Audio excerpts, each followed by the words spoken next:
ಎಲ್ರಿಗೂ ನಮಸ್ಕಾರ. ನಮ್ಮ ಅಡುಗೆ ಚಾನೆಲ್ಗೆ ಸ್ವಾಗತ. ಇವತ್ತಿನ ವಿಶೇಷ ಸ್ವಲ್ಪ ಡಿಫ್ರೆಂಟ್ ಆಗಿರೋ 2 ರೀತಿಯ ರೆಸಿಪಿಗಳು. ಇದನ್ನ ಬೆಳಗ್ಗೆ ತಿಂಡಿ, ಮಧ್ಯಾಹ್ನದ ಊಟ, ರಾತ್ರಿ ಊಟಕ್ಕೆ ಕೂಡ ಮಾಡ್ಕೊಂಡು ತಿನ್ಬೋದು. ಈ ರೆಸಿಪಿ 3 ಟೈಮ್ಗೆ ಹೊಂದುತ್ತೆ. ಟ್ರೈ ಮಾಡಿ ನೋಡಿ. 2 ರೆಸಿಪಿಗಳು ಆರೋಗ್ಯಕರ ಕೂಡ. ಮೊದಲನೇ ಸ್ಟೆಪ್ಪಲ್ಲಿ ಬಾಣಲೆ ಇಟ್ಕೊಂಡು 1 ಗ್ಲಾಸ್ ಅಷ್ಟು ನೀರನ್ನ ಕಾಯಕ್ಕೆ ಇಟ್ಕೊಂಡಿದ್ದೆ.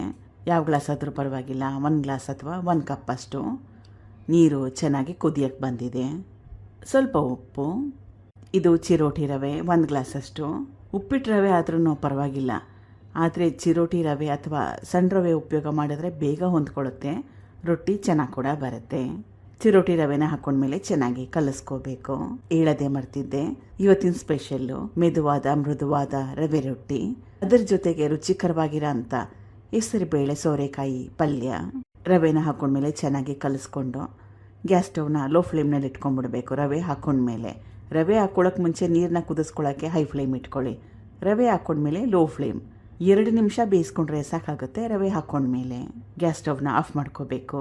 ಇದನ್ನು ಚೆನ್ನಾಗಿ ನಾದ್ಕೋಬೇಕು. ತುಂಬಾ ಜಾಸ್ತಿ ಬಿಸಿ ಇದೆ, ತಣ್ಣಗಾಗಲಿ. ಇದಾಗಷ್ಟಲ್ಲೇ ಇದಕ್ಕೆ ಪಲ್ಯ ಅಥವಾ ಸೈಡ್ ಡಿಶ್ನ ರೆಡಿ ಮಾಡ್ಕೊಳ್ಳೋಣ.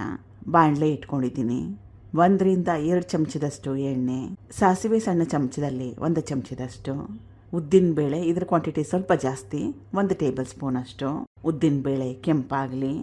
ಉದ್ದಿನಬೇಳೆ ಕೆಂಪಾದ್ಮೇಲೆ ಕರಿಬೇವಿನ ಸೊಪ್ಪು, ಹಸಿರು ಮೆಣಸಿನ್ಕಾಯಿ 2, ಒಣಮೆಣಸಿನ್ಕಾಯಿ 1.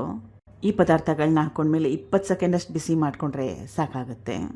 ಇದು ಕಟ್ ಮಾಡಿ ಇಟ್ಕೊಂಡಿರೋ ಸೋರೆಕಾಯಿ 1 ಬಟ್ಲಷ್ಟು.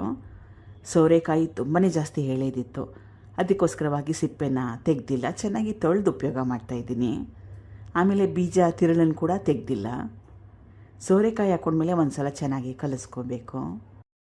ಸ್ವಲ್ಪ ಅರಿಶಿನ, ಇದು ನೆನೆಸಿಟ್ಕೊಂಡಿರೋ ಹೆಸರುಬೇಳೆ ಅರ್ಧ ಗಂಟೆಗೆ ಮುಂಚೆ ನೆನೆ ಹಾಕಿದ್ದೆ.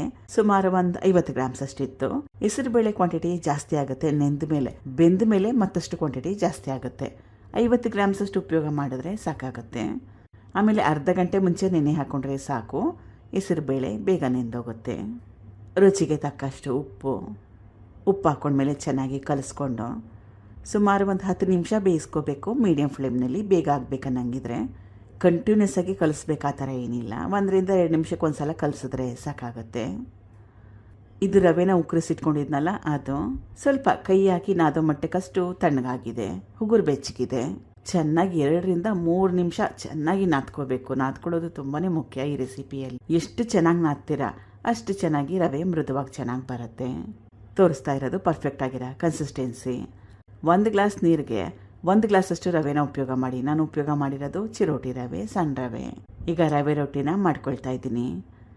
ಚಪಾತಿನ ಯಾವ ರೀತಿ ಲಟ್ಟಿಸ್ಕೊಳ್ತೀರಲ್ಲ ಅದೇ ರೀತಿಯಾಗಿ ಲಟ್ಟಿಸ್ಕೋಬೇಕು. ಅಥವಾ ರೊಟ್ಟಿ ಮಾಡೋ ಮಿಷಿನ್ ಮನೇಲಿದ್ರೆ ಅದನ್ನು ಕೂಡ ಉಪಯೋಗ ಮಾಡ್ಬೋದು. ಅಕ್ಕಿ ರೊಟ್ಟಿ ಎಲ್ಲ ಮಾಡ್ಕೊಳ್ತೀವಲ್ಲ, ಆ ಮಿಷಿನ್ ಮನೇಲಿದ್ರೆ ಉಪಯೋಗ ಮಾಡ್ಬೋದು. ಸ್ವಲ್ಪ ಎಡ್ಜಸಲ್ಲಿ ಏನಾದರೂ ಕೊನೆಯಲ್ಲಿ ಅಂಚಿನಲ್ಲಿ ಏನಾದರೂ ಬಿರ್ಕಿದ್ರೆ ಸರಿಪಡಿಸ್ಕೋಬೋದು. ಅಥವಾ ಯಾವುದಾದ್ರೂ ಒಂದು ಬಟ್ಲನ್ನ ಇಟ್ಟು ಶೇಪ್ ಕೂಡ ಕೊಟ್ಕೋಬೋದು. ನಾನೇನು ಮಾಡ್ತಾಯಿಲ್ಲ, ಹಾಗೆ ಮಾಡ್ಕೊಳ್ತಾ ಇದ್ದೀನಿ. ಹೆಂಚು ಚೆನ್ನಾಗಿ ಕಾದಿದೆ. ರವೆ ರೊಟ್ಟಿ ಬೇಯಲಿಕ್ಕೆ ಸ್ವಲ್ಪ ಸಮಯ ಜಾಸ್ತಿ ಬೇಕಾಗತ್ತೆ. ಇಷ್ಟ ಇದ್ದರೆ ಸ್ವಲ್ಪ ಈ ರೀತಿಯಾಗಿ ಬೆಂಕಿ ಮೇಲೆ ಕೂಡ ಮಾಡ್ಕೋಬೋದು, ಫ್ಲೇಮ್ ಮೇಲೆ. ಆದರೆ ಸುಮಾರು ಜನಕ್ಕೆ ಈ ಮೆಥಡ್ ಇಷ್ಟ ಆಗಲ್ಲ, ಅಂಥವರು ಹೆಂಚು ಮೇಲೆ ಮಾಡ್ಕೊಳ್ಳಿ. ಸ್ವಲ್ಪ ಎಣ್ಣೆ ಅಥವಾ ತುಪ್ಪನ ಸವರಬೇಕು. ಹೆಸರುಬೇಳೆ ಸೋರೆಕಾಯಿ ಪಲ್ಯ ಕೂಡ ರೆಡಿಯಾಗಿದೆ. ಚೆನ್ನಾಗಿ ಬೆಂದಿದೆ 2 ಪದಾರ್ಥಗಳು. ತಿಂದ ಮೇಲೆ ವಾಯ್ಸ್ ಓವರ್ನ ಕೊಟ್ಟಿದ್ದೀನಿ. ಈರುಳ್ಳಿ ಟೊಮೆಟೊ ಯಾವುದರ ಅವಶ್ಯಕತೆ ಕೂಡ ಇಲ್ಲ ಪಲ್ಯಕ್ಕೆ, ರುಬ್ಬಿ ಕೂಡ ಹಾಕಿಲ್ಲ. ಆದರೂ ಕೂಡ ಸಕ್ಕ ಟೇಸ್ಟಿಯಾಗಿರುತ್ತೆ. Thank you for watching. ಧನ್ಯವಾದಗಳು.